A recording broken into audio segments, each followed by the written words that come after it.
बात ओइजा के बा जहाँ की हनुमान जी लंका से सीता जी से भेंट करके सब समाचार लेके श्री राम प्रभु के पास गइल बानी। आ श्री राम प्रभु जी हनुमान जी से पूछतनी का पूछतनी आई भैया भाव बा होके निसहैया जानकी मैया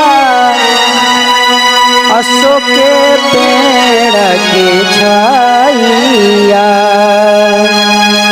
ये भाव लागल बा होके निसहैया जानकी मैया अशोक के पेड़ के छाइया बैठली अकेला प्रभु जी पेड़ के छाइया रोवताड़ी मोरा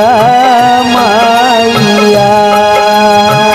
बैठली अकेला प्रभु जी पेड़ के छाइया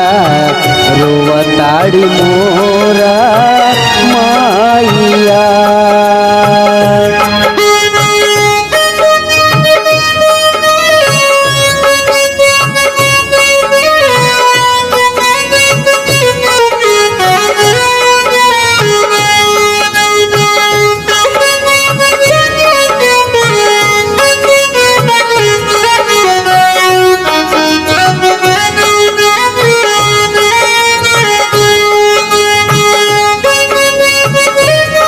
क्या बात है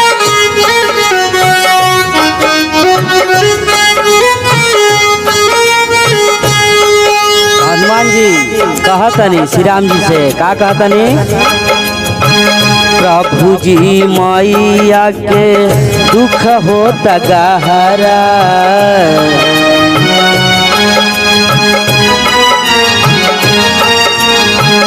लागवा लागल उनका राक्षसी के पहरा